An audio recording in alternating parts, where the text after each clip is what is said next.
fevereiro de hoje, ele tentou escapar de mim. É verdade, é verdade. Eu acho que ele deve ser parecido comigo. Aquela coisa, tá em casa, não tô com muita vontade de Peguei todas as sair. informações, como é que vai lá. Tem que sair tal hora. Pega pedágio, também pega pedagiada, entra da direita, entra pra esquerda, não sei o quê. Mas essa coisa de, pô, você escapou a primeira vez, já deixei correr. Veio a segunda também, Marcelinho. Já quis escapar. Preguiça, né? Aquela Roubaram o meu preguiça. carro. Não roubaram. E seu carro, na verdade, não é um carrinho, né? Você viu, né? É uma mega estrutura, né? Mas você não conseguiu, não. Não conseguiram. Não conseguiu, não. Você, em primeiro lugar, primeiro porque você é uma pessoa absolutamente única. Eu errei a desculpa, devo ter falado outras coisas. Não, mas a questão não foi essa. Você errou o tempo da desculpa. Se tivesse sido alguma antecipação, eu poderia passar mais uma vez. Mas em cima da hora já não dava mais. Pô. Como é que você tá, rapaz? Eu tô bem, você. Muito bom ter você aqui. Tranquilo. Continua corintiano? Continua, não deixa de ser, né? Você sabe que eu era flamenguista até os 12, 13 anos, porque eu morava no Rio. E quando um moleque gosta de jogar futebol, de acompanhar, né? Quando ele entra para esse mundo, ele é o moleque tem 6, 7, 8 anos. E eu morava no Leblon, que era a terra do Flamengo, ali no Rio de Janeiro, né? Ainda é. Pertinho. Né?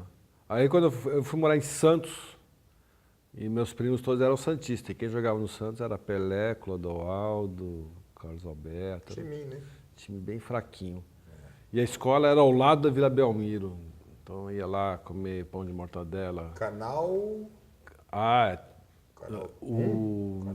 É mais pra cá. 1 para 2, né? 1 para 2. Mais perto do túnel ali, sabe? 1 para 2, exatamente. 1 para 2, né? E eu estava no Tarquínio Silva, que era ali também. Só que só para irritar os meus primos eu virei corintiano. Bom, melhor que o Português Santista, né? Podia, né? E aliás, a gente ia ver o jogo do Português Santista. Era um time ainda em atividade. Ainda é, né? Às vezes, de vez em quando sobe e tal. Mas é gostoso o campo do Português. É lindo, legal, cara. É muito lindo. Ali. E aí E também porque, poxa, Clube da Massa, eu carioca, vindo morar em São Paulo, eu falava, Corinthians, né?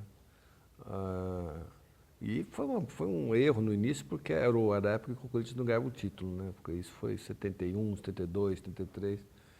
Aí mas já era o finalzinho da grande saga espera. corintiana, né? Aí, e tinha Rivelino, que também era um grande chamariz. Rivelino e Ado.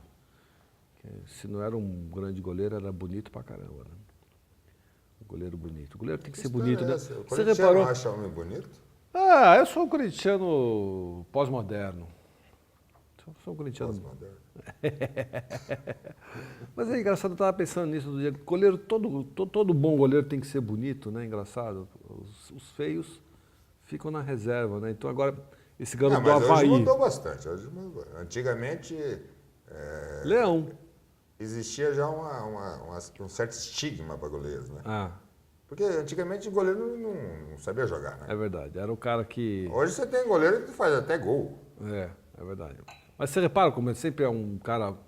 Não é um cara esquisito, assim, como a maioria dos jogadores, os grandes craques. É um cara bonito, é um cara bonitão. Esse do Avaí agora. E aí, o goleiro do Cruzeiro, o goleiro do. Mas do eles Grêmio. fazem uma pose do cacete, porra.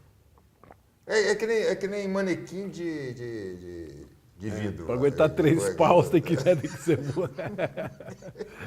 Não, os caras fazem uma pose. Primeiro que os caras que usam uma roupa diferente, né? Diferente de todo mundo. Cor diferente. Eles podem inventar o que eles quiserem, né? O Raul conta uma história. O Raul é outro, né? O Raul usou a camisa amarela a primeira vez porque não tinha outra. Eu vi esse programa. E aí ele virou a Vanderleia, né? E a mãe dele foi visitá-lo depois de algum tempo. E ele já era o personagem predileto, digamos, dessas relações contra oportunistas sexuais, né? Quer dizer, opções sexuais diferenciadas. Né? E aí ele falou para a mãe, não liga muito que o pessoal aqui em Belo Horizonte é meio estranho. 6 meses depois ele foi passar Natal em casa, a mãe de joelho. Meu pai do céu, cuide do meu filho. Naquele tempo ainda tinha isso. Né? Hoje, infelizmente, diminuiu, apesar de a gente continuar vivendo né, reações obcecadas contra o diálogo, pelo menos. Né? Sabe que é uma coisa engraçada, por exemplo? O torcida do Palmeiras, né, tirou a graça da grande piada da torcida corintiana, que era chamar eles de porco, quando eles assumiram, né? E aí a torcida corintiana ficou olhando aquilo e falou, caramba, pô, perdeu uma piada, né? Aí eu fico pensando na torcida São Paulina, se eles assumissem, né, a coisa Bambi, né, a brincadeira, que é a brincadeira, a gente sabe que, entendeu? Eles são elegantíssimos. É minoria, né? São pessoas elegantes, como diz Aí. São finos, tal, falam várias línguas, tal. E pessoas viajadas, tal. E a torcida, eu fiquei imaginando se os São Paulinos, de sacanagem, fossem realmente para o estádio vestido de drag queen, que nem um carnaval. Eu já me vesti de mulher em carnaval. Quem já não se vestiu de mulher em carnaval? Lógico. Fosse com umas perucas malucas, tal. Tirando sarro, aqueles capacetes de alce. Tirando sarro da gente, né? Seus caretas, não sei o que, tal. Claro. Ia ser uma grande piada, mas nunca vão fazer isso, né? Porque ali é um território. Porque o futebol, até hoje o jogador não consegue assumir, o jogador homossexual não consegue assumir que é homossexual.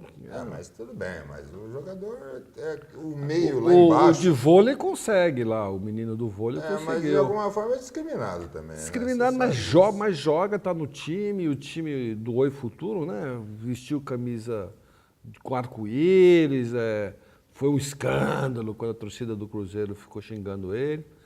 Agora o jogador de futebol brasileiro, não sei nem mundial, não sei nem se tem algum jogador do mundo que assume isso. Mas deixa pra lá, não sei nem por que ele tá falando disso. Aí, cara, eu morava em Santos e ficava torcendo pro Corinthians só pra encher o saco da minha família. Aí eu vim morar em São Paulo, em 74, 75. Aí aconteceu 77 e a partir daí essa paixão foi aumentando. E hoje em dia é engraçado, eu sou muito mais corintiano que flamenguista, eu sou que nem o Ronaldo. Mas ali você falou que veio para cá nos anos 70. Porque assim, eu nasci em São Paulo. Nasceu em São Paulo e fui para o Rio com 6 anos. Tudo por causa do velho? Tudo por causa do velho. Aí o velho morreu em 71. Aí... Não, pera aí. É a forma como a gente tem de se defender. Não defender, mas de contar para pessoas que não sabem muito bem da história. Tá. Não, ele morreu.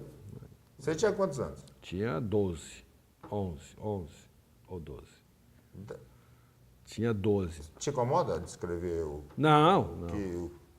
como aconteceu? Não. Da tua visão, não contou-se. Não me incomoda nada. Na tua visão, o que você viu? O que você sentiu? Eu não vi nada, porque eu estava dormindo, a minha casa foi invadida. Meu pai participava de alguma forma, que a gente não sabia muito bem, porque ele não falava, nem para minha mãe, de ajudar a esconder as pessoas que estavam sendo perseguidas pelo regime militar. Tipo a lista de... Os caras que estavam... Como chama a lista dos nazistas? Sabe como chamava? Lista de Schindler. Schindler, mais ou menos isso. Ele era o Schindler. Mais ou menos. Ele não era o Schindler porque não eram tantas pessoas, eram pouquinhas. Mas eram Não, mas o objetivo era o mesmo, né? Proteger os seres humanos. Esconder, tirar do Brasil, dar dinheiro. Na minha casa, às vezes, dormiam algumas pessoas que a gente não sabia quem era. O que era comum, não era só meu pai fazer isso, não, muita gente fazia isso. Muita gente, sim. E aí a casa foi invadida por um... Aí o nome dele dançou lá com os militares, a casa foi invadida em janeiro de 71. Levaram ele e não soltaram mais e a gente não sabia se estava vivo, estava morto, se ia soltar, se não ia soltar. Foi passando o tempo, foi meio caindo a ficha da minha mãe que talvez alguma coisa de grave tivesse acontecido na cadeia. E você? Eu não entendi, eu tinha 11, 12 anos, entendeu? Assim, para mim... Qual era o teu sentimento? Não quero saber Meu se sentimento? você entendia ou não. Meu sentimento foi desesperador, porque eu tinha... durante 13 dias prenderam meu pai e minha mãe. Porque no dia que prenderam meu pai, prenderam minha mãe também. E minha mãe foi solta 13 dias. Durante 13 dias eu vivi um buraco negro, eu não sabia se eu tinha pai e mãe. Escondido num sítio, porque daí os amigos da minha família viram que a barra estava pesada, que eles estavam prendendo meu pai, minha irmã, aí prenderam minha irmã de 15 anos e falaram, pô, alguma coisa... Até a irmã foi presa? Até a minha irmã de 15 anos. Minha irmã ficou um dia só na cadeia. Um DOPS, não, DOI-CODE, do Rio de Janeiro, que era uma máquina de tortura, né? Ainda bem que minha irmã e minha mãe não foram torturados, meu pai foi. E aí me levaram para um sítio escondido, porque achando assim... Naquela época, naquela fase da ditadura, a barra já estava muito pesada em relação a... Se é que já teve escrúpulos... Já teve melhor. E segue tortura, né? Mas assim, já torturava pai na frente de filho, na frente de mulher, já o negócio estava assim, entendeu? Estilo Argentina. Acho que foi até um modelo que depois... Pegar uma menina de 15 anos já diz bem o que faziam. Exatamente. E aí eu fiquei nesse sítio durante 13 dias, foi um pesadelo, porque eu não sabia se tinha pai e mãe, estava escondido, eu caseiro. A mulher caiu sozinho no mundo. Absolutamente sozinho. É. E quando minha mãe foi solta 3 dias depois, aí me trouxeram de volta para o Rio de Janeiro. Aí foi uma loucura, né? Porque eu lembro que eu fiquei abraçado. Minha mãe, horas assim, minha mãe estava um caco, ficou 13 dias no DOI-CODE, não comia. Aí depois de um tempo a gente resolveu se mudar do Rio de Janeiro e ir para Santos. Porque a família do meu pai e da família da minha mãe são de Santos, quer dizer, eles tinham casas em Santos. Tal. Meu pai é de Santos, o Paiva. E basicamente por esse episódio. Foi por esse episódio que a gente voltou para Santos. Aí Quer depois... dizer, é uma forma de fugir da tragédia, digamos, fugir da tragédia, grana. Não tinha grana, porque se você desaparece, como é que a sua mulher consegue aí saber onde é que está, guardar o seu dinheiro, o seu seguro-saúde não paga, porque você não tem um corpo, não tem um atestado de óbito. Você não consegue mexer nas suas contas bancárias, ninguém vai conseguir mexer nas suas contas bancárias. O banco vai falar, peraí, mas cadê a assinatura aqui do... Naquela época menos ainda. Naquela época, mas aí não tinha... Além de sequestrarem o indivíduo, sequestravam tudo dele. Tudo. E tanto que só a partir de 96, quando deram o atestado de óbito, 96, 25 anos depois, que a gente conseguiu mexer os negócios do meu pai. Tinham coisas paradas, assim. Totalmente distorcidas. Depois de passar por várias moedas, né? Então, aquelas desvalorizações, né? Dificílimo fazer as contas. Né? Então, foi um pouco por causa de grana também que a gente foi para Santos, porque meu avô tinha uma casa grande, moramos com meu avô um tempo. Depois a minha mãe entrou para a faculdade de Direito, a minha irmã mais velha já foi para a USP fazer psicologia. Mas qual era o sentimento interno da casa? Olha, não é passou da ausência, por vários... não é da ausência só, mas da dor, cara, da impotência, Eu acho assim, no meu caso, assim, eu perdi... Você era muito moleque, mas pô, você sentia alguma coisa. Eu perdi o pai na época que eu mais ia precisar dele. A impressão que eu tinha era essa, que eu mais ia curtir ele, entendeu? Que é a adolescência, sim, que é a maturidade, que eu mais precisaria dele, dos conselhos dele, né? Então, meu pai, por exemplo, ele viajava muito, ele não gostava muito de futebol. A gente só foi 2 ou 3 vezes ao Maracanã. É a única vantagem que você teve dessa história. Mas a Copa do Mundo... Você ia assistir muito badminton, hóquei, no gelo, sei lá. Mas eu ia para o estádio com os pais dos meus amigos, meus tios, meus primos e tal. Mas eu acho que talvez naquela idade assim que eu estava, talvez ele começasse a curtir mais futebol, assim. Porque ele foi comigo no Maracanã umas 2 ou 3 vezes. Levava molecada e tal. E era um ano glorioso para gostar de futebol, era anos 70, né? Assim, a seleção brasileira, aqueles jogos lotados, né? Maracanã lotava.